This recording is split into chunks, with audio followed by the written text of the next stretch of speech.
माधवती थी भक्ति जननी जतने पालन कोरी।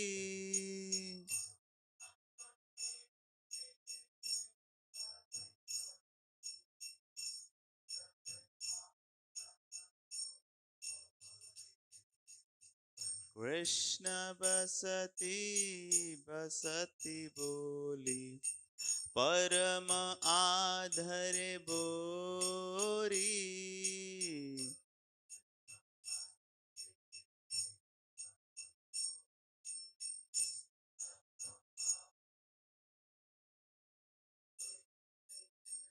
गौर आमर जे सब स्थाने कोरोल ब्राह्मण रंगे।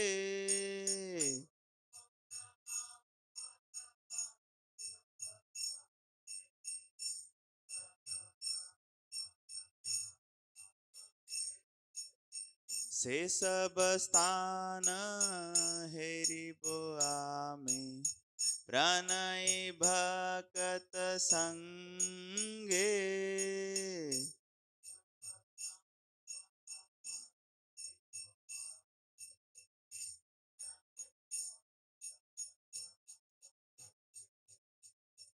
मृदंग वाद्य सुनित मन सदा अवसर सदा जाछे।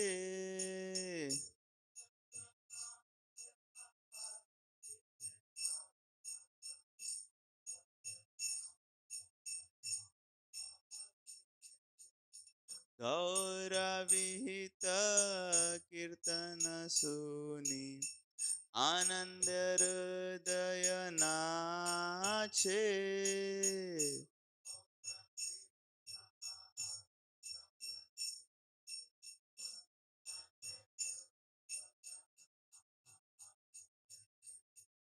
गूगल मूर्ति देखिया मोरा परम आनंद होया।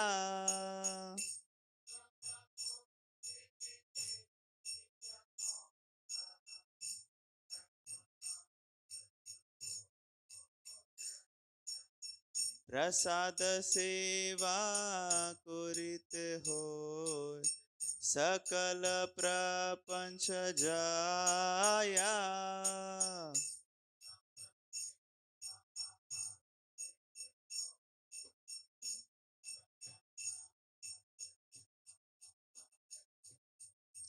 जे दिन गृहे भजन देखी गृहे ते गोलोक भाया।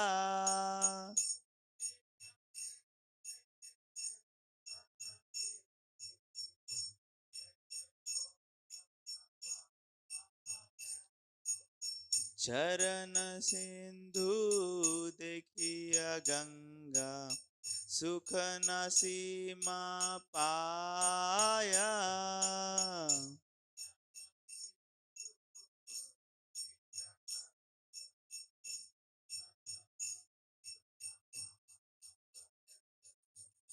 तुलसी देखी जुड़ाय प्राण माधव तोषणी जानी।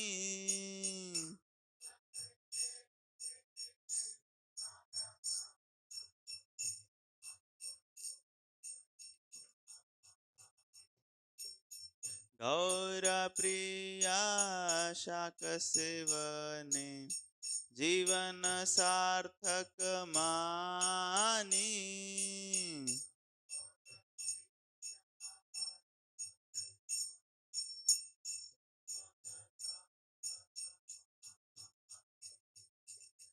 भक्ति विनोद कृष्ण भजने अनुकूल पाया जा।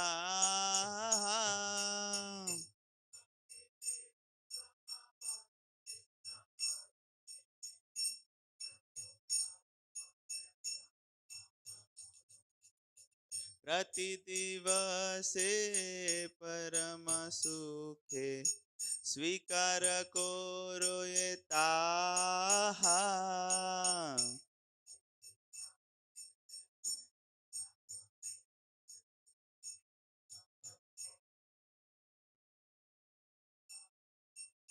शुद्ध भक्त चरण रेणु भजन अनुकूला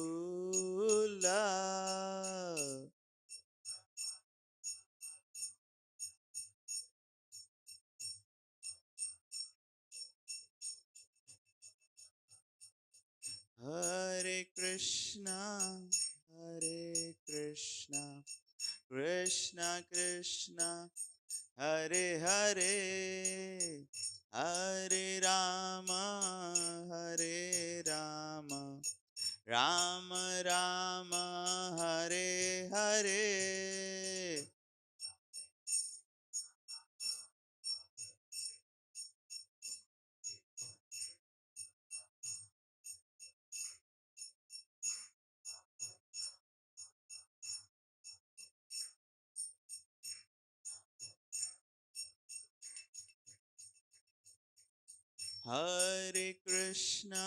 Hare Krishna Krishna Krishna Hare Hare Hare Rama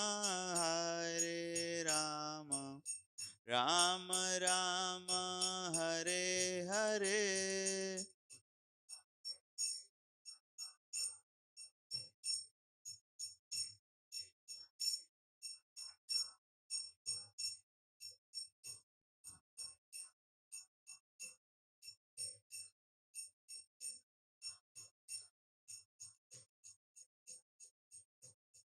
Hare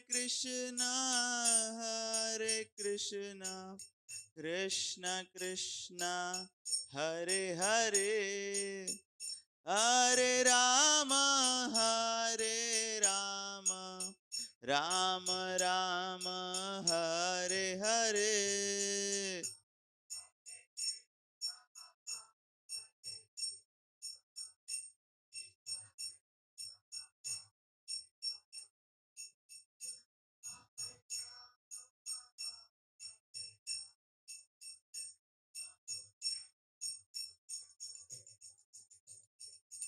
Hare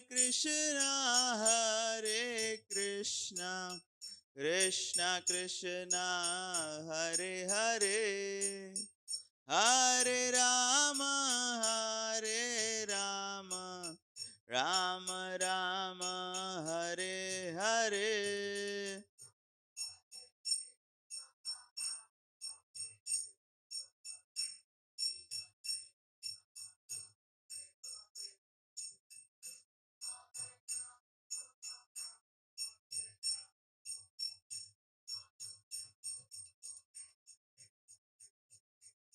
Hare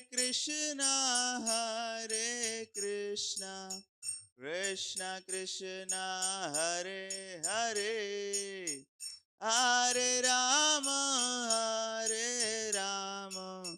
Rama Rama Hare Hare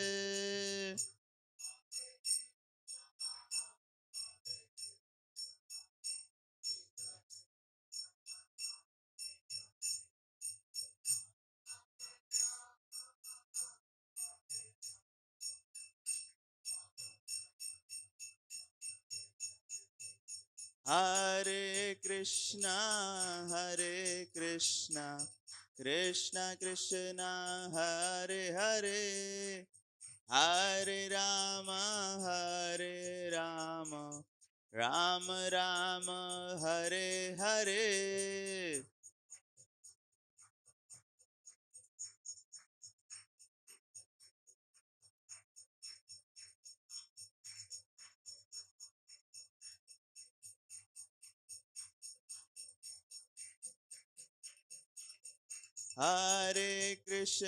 Hare Krishna Krishna Krishna Hare Hare Hare Rama Rama Rama Hare Hare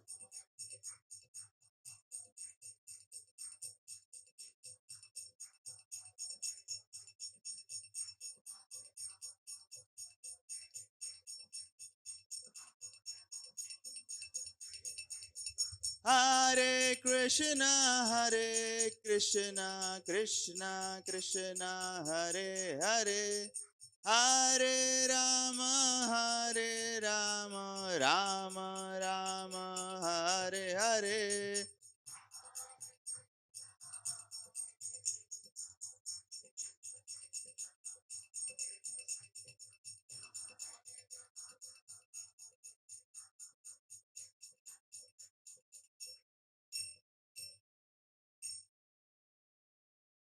So, translation of the song. Dust from the lotus feet of pure devotees conducive to the devotional service, while service to the Vaishnavas is itself the supreme perfection and the root of the tender creeper of divine love. I observe with great care the holy days like Ekadashi and Janmashtami, for they are the mother of devotion.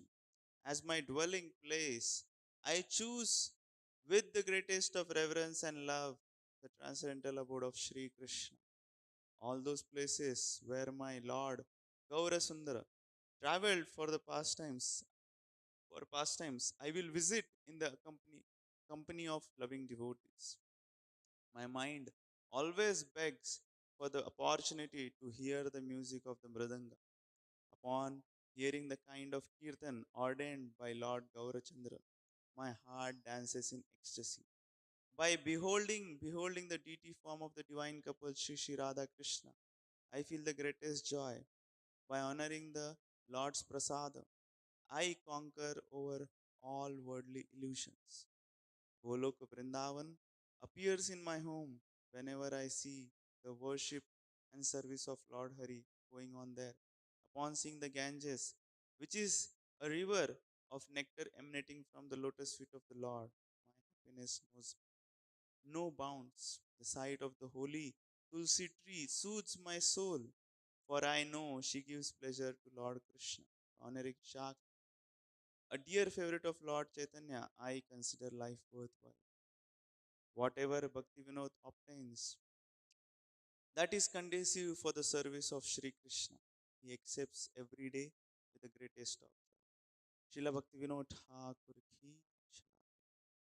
Om Ajnanatimirandasya Jnananjana Shalakaya Chakshururmilitam Yena Tasmai Shri Gurave Namah. Shri Chaitanya Manobhishtam Sthapitam Yena Bhutale Swayam Rupa Kadamayam Kadati Swapadanti Vande Ham Shri Guru Shri Yutapadakamalam Shri Gurun Vaishnavamsha Shri Rupam Sagrajatam Sahagana Raghunathan Vitam Sachivam Sadvaitam Savadutam Parijana Sahitam Krishna Chaitanya Devam Shri Radha Krishna Padan Sahagana Lalita Shri Vishakhan Nama Om Vishnu Padaya Krishna Pristhaya Bhutale Shrimate Bhakti Vedanta Swamini Namaste Saraswate Deve Gauravani Pracharine Nirvishesha Shunyavadi Pashatadesha Namo Mahavadanyaya Krishna Dayate Krishna Krishna Chaitanya Namine Gaurat Vishe He Krishna Karuna Sindhu Deenabandhu Jagatpate Gopesha Gopika Kanta Radha Kanta Namaste Tapta Kanchana Gaurangi Radhe Vrindavaneshwari Vrishabhanu Sute Devi Pranama वाञ्छाकल्पतरुभ्यश्च कृपा सिन्धुभ्येव च पतितानां पावनेभ्यो वैष्णवेभ्यो जय श्री कृष्ण चैतन्य प्रभु नित्यानंद श्री अद्वैत गदाधार श्रीवासादि गौर भक्तवृंद हरे Krishna Krishna Krishna Hare Hare Hare Ram Ram Ram Hare Hare Hare Krishna. We welcome all the devotees for on this Ekadashi, on this wonderful discussion and hearing from His Holiness Satsvarup Das Goswami Maharaj about Srila Prabhupada. So we are reading from Srila Prabhupada Lilamrit, um, volume 4, titled Dancing White Elephants.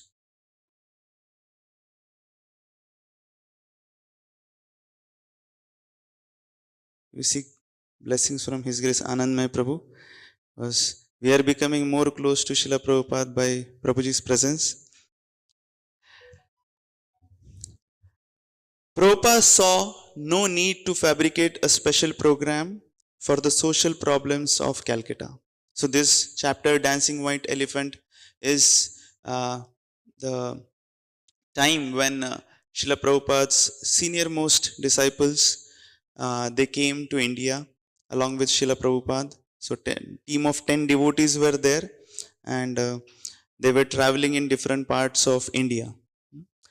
Prabhupada saw no need to fabricate a special program for the social problems of Calcutta.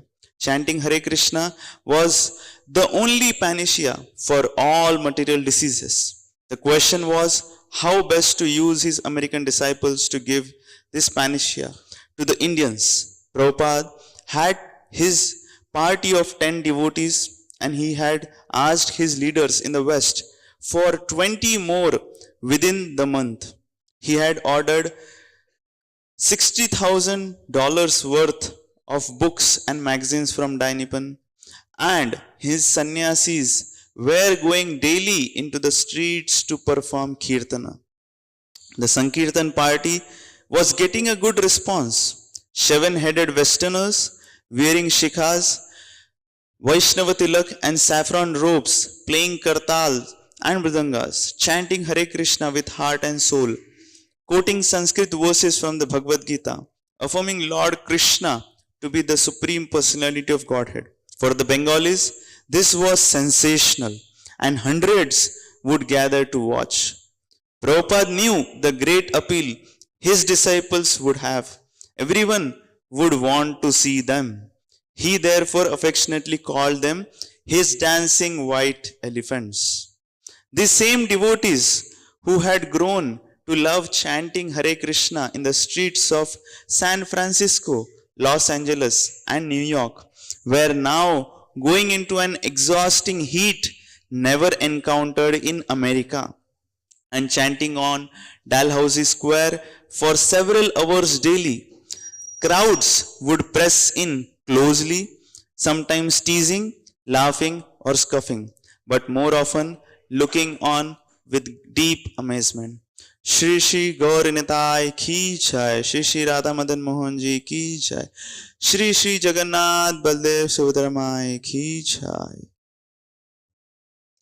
Prabhupada's idea was that when Indians saw young Western people adopting the principles of Krishna consciousness, the faith of the Indians in their own culture would increase. Prabhupada explained to his disciples how formerly during the time of Maharaj Yudhishthir, India has been a Krishna conscious state. For the last 1,000 years, however, India has been under foreign subjugation, first under Mughals and then under the British. As a result, the intelligentsia and to a less degree, the masses of India had lost respect for their own culture. They were now pursuing the materialistic goals of the West, and they saw this as more productive and more practical than religion, which was only sentimental. Westerners living as renounced Vaishnavas could, as Prabhupada was well aware, turn the heads and hearts of the Indians and help them regain faith in their own lost culture. It was not a material tactic, however, but a spiritual strength. Prabhupada stressed that the devotees must be pure in their actions. This purity would be their force. The chanting in Dalhousie Square and along Chauringi had gone on for about 10 days when Prabhupada decided to stop it.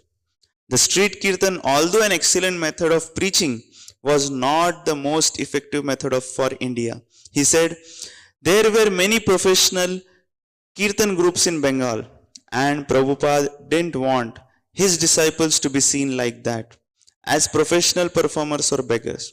He wanted them to preach in a way that would bring them closer to the more intelligent, respectable Indians, and he unfolded his new plan. So, Srila Prabhupada, after coming to India, he had actually visited many places. He went to Amritsar, he went to Surat, and now he is in Calcutta.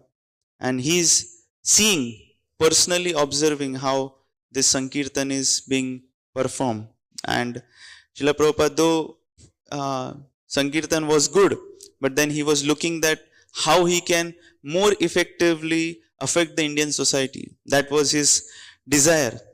Many a times in while he was in America also, that time many a times he told his disciples that I want to take all of you to India so that we can do a very nice preaching program there, preaching there. So that was his desire. That was his uh, desire very close to his heart. And now he is personally guiding them, and he's seeing that this Sankirtan is not becoming so effective. So now he is starting with the new plan. He called it life membership. His disciples would invite Indians interested in supporting and associating with ISKCON to become members. A membership fee of 1111 rupees would entitle the member to many benefits, such as copies of Srila Prabhupada books, free accommodation in ISKCON centers around the world. Speaking one evening in a private home before a group of wealthy businessmen, Prabhupada initiated his life membership program.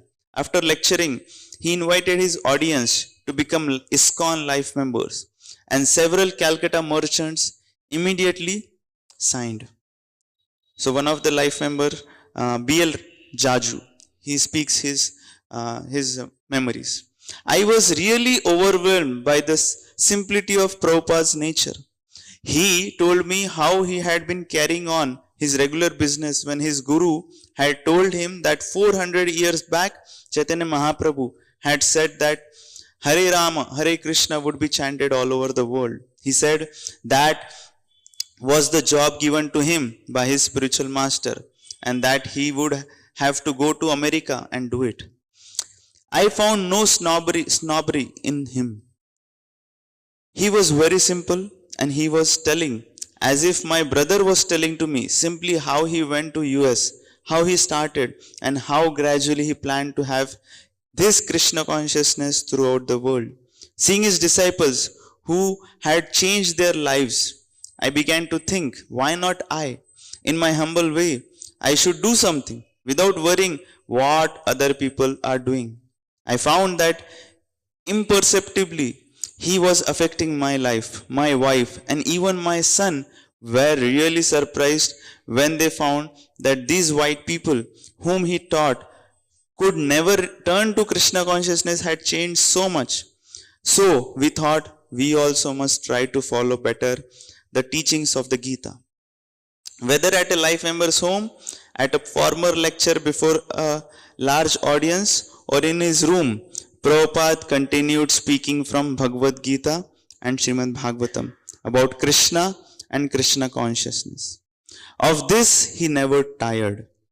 A guest would ask a question and Prabhupada would begin his answer by having one of his disciples read a relevant verse from the Gita.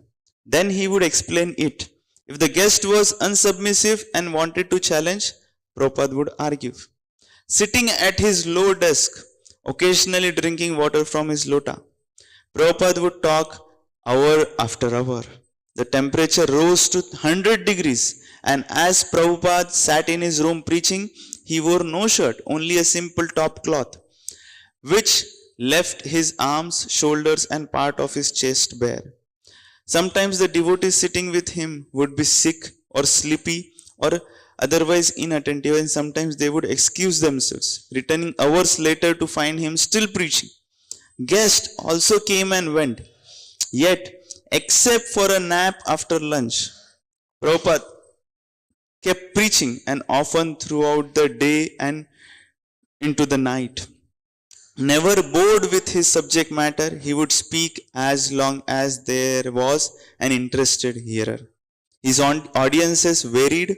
Sometimes he would speak to a room of husbands and wives, all cultured and well dressed, and sometimes he would speak to one lone old man. Sometimes his audience listened quietly or argued, or even when appreciating showed their misunderstanding.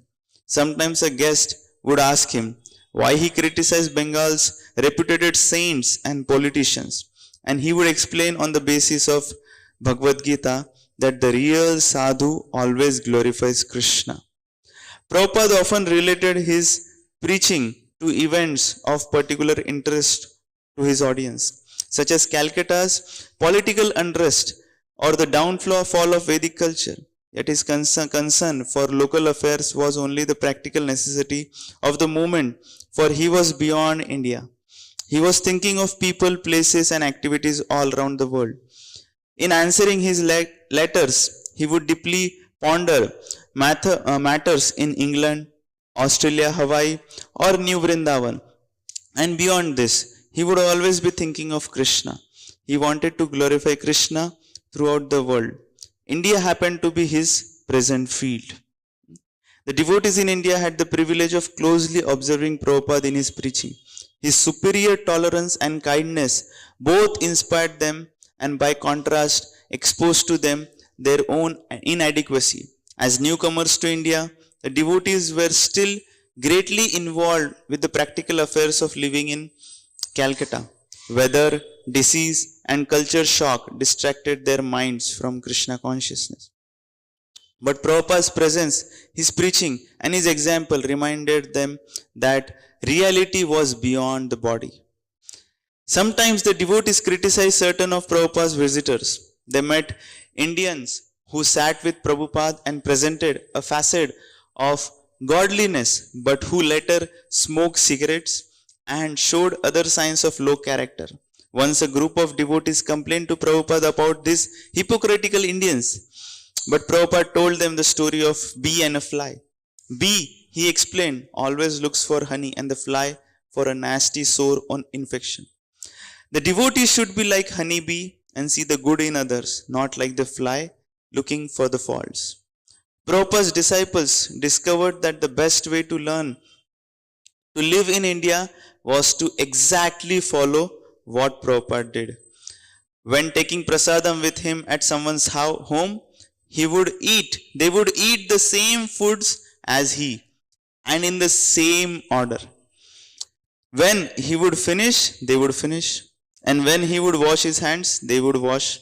Life in India was strange, even bewildering, and Prabhupada's disciples did not have Prabhupada's vision for his mission in India, but they were following him like little ducks wherever he went. As the devotees came closer to Prabhupada and witnessed more of his unique qualities, they came to love him more than ever. Sitting in his room on a white cushion and leaning back on the white bolster, Prabhupada appeared golden hued and regal. Despite his simple surroundings, the devotees could see that he was unaffected by his surroundings, whether in Los Angeles, where he lived comfortably amid opulence, or in Calcutta, he was at home in India. But he was not just another Indian, not even just another Indian sadhu. He was unique and he was theirs. So Srila Prabhupada in Calcutta, he's actually teaching all the disciples about how actually they can continue preaching in India, and especially with this life membership program, which was which actually created a revolution while preaching in India started. And many devotees, they found that initial times many people were not giving so much respect when they were performing Sankirtan, but when they were going for making life members, just by Srila Prabhupada's name, just by telling about ISKCON, people were becoming life members. So that was Prabhupada's empowerment for all the devotees. And we see here Prabhupada's preaching spirit. Prabhupada actually, it is said that Prabhupada didn't take much rest, but actually for him rest is preaching Krishna consciousness. So he's continuously, he can actually preach 24 hours, and he was demonstrating in front of all his disciples. So, next. From Prabhupada's first day in Calcutta, he had thought of going to Mayapur, the sacred birthplace of Lord Chaitanya. Bhaktivinoda Thakur, the father of Srila Prabhupada's spiritual master and pioneer in spreading Lord Chaitanya's teachings beyond India, had longed for the day when Americans and Europeans would join with their Bengali brothers in Mayapur, chanting the holy names. Prabhupada wanted to purchase a land, establish Mayapur center for his Western disciples, and fulfill the dream of his spiritual predecessors.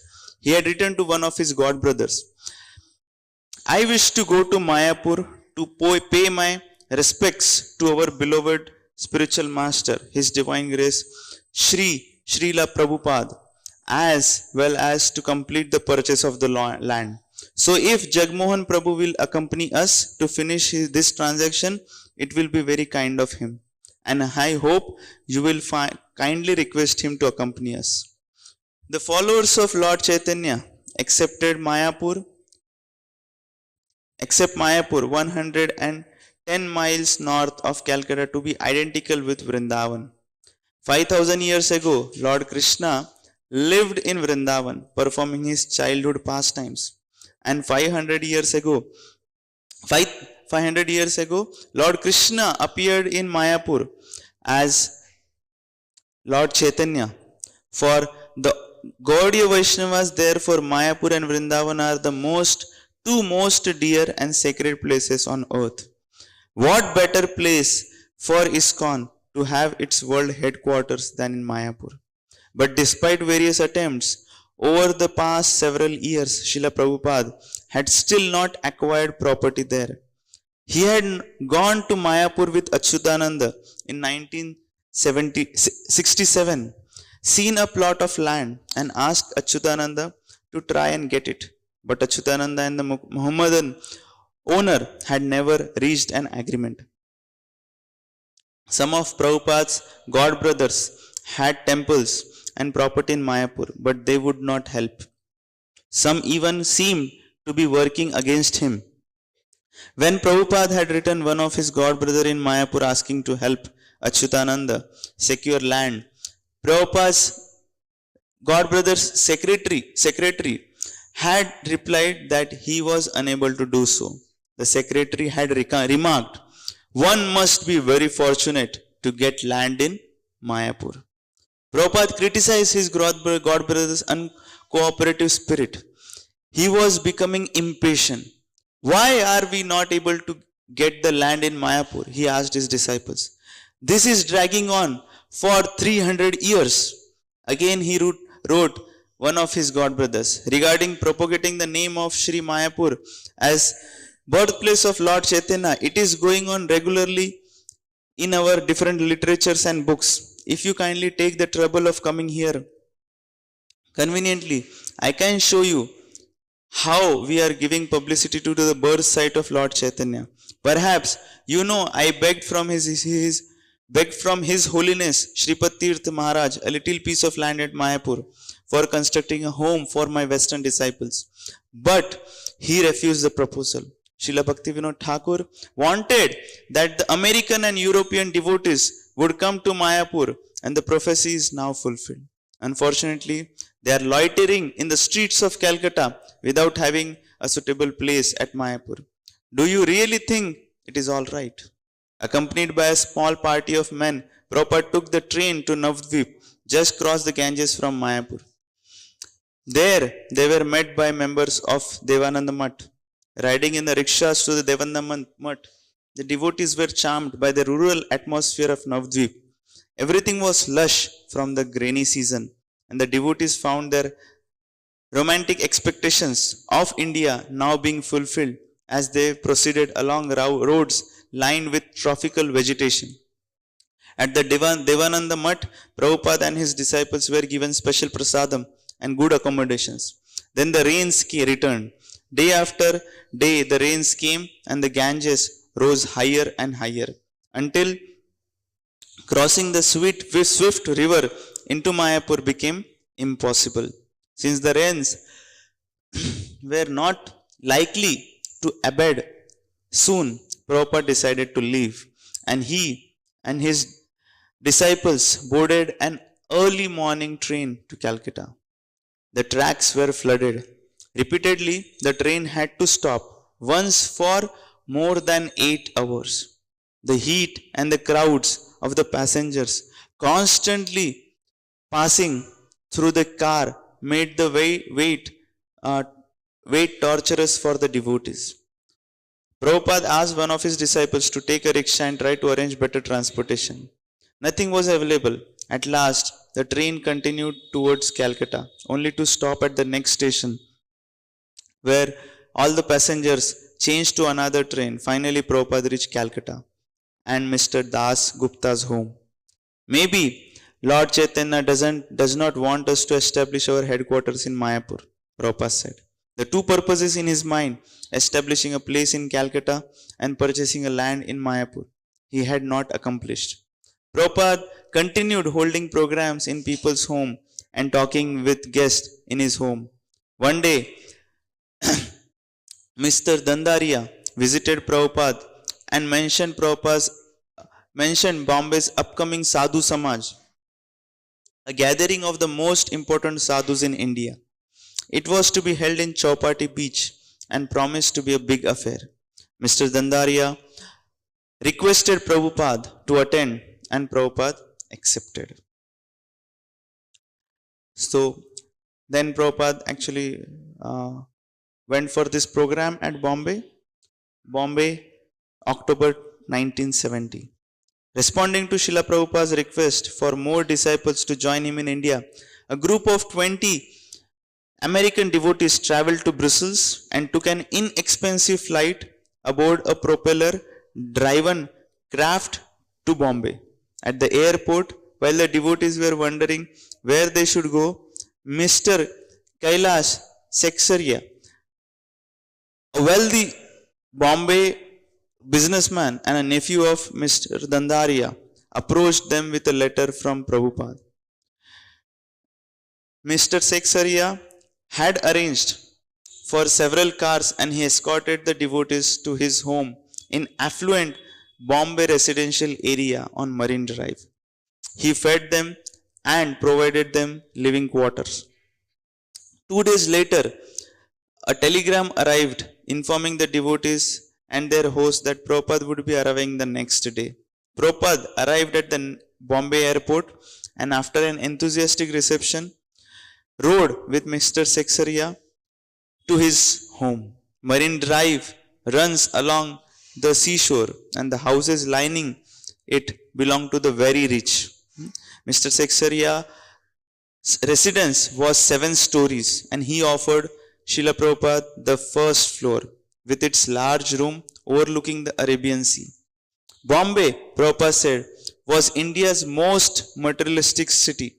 It was the nation's movie capital and city where more than in any other city the people wore western dress. The gateway to India, it boasted the most industries, most businesses and most billboards. It was the cosmopolitan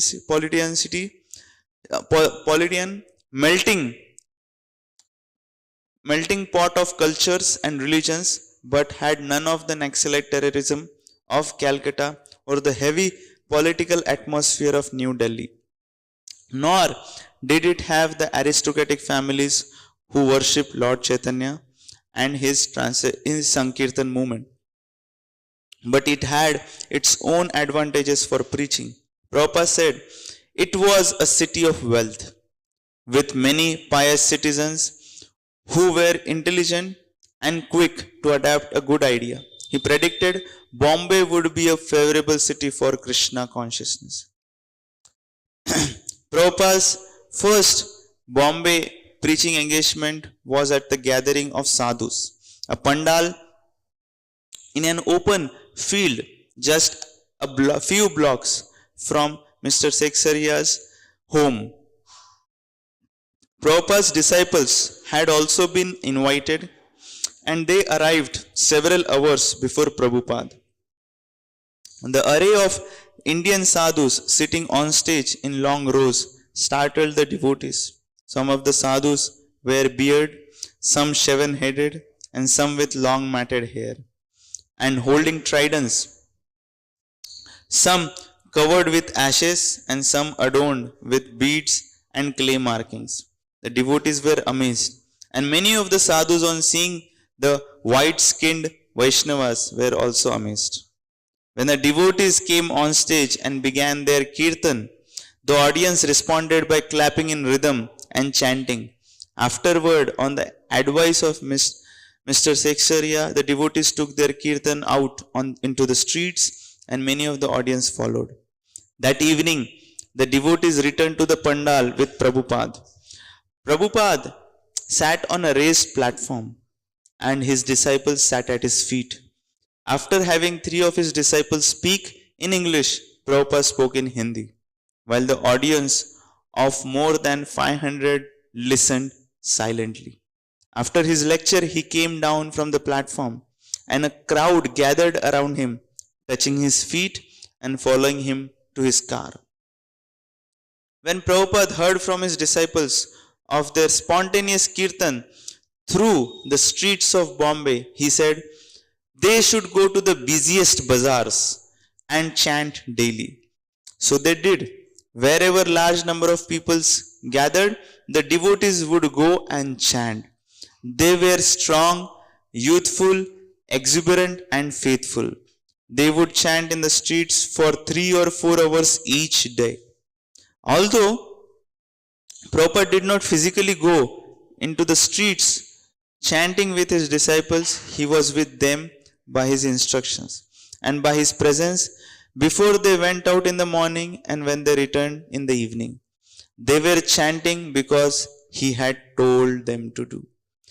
And they knew that chanting was natural activity of the soul. Everyone should chant. The devotees knew that at the end of life they would go back home, back to Godhead. And better than that, at the end of the day, they would go back to Marine Drive to Prabhupada, who would smile and encourage them.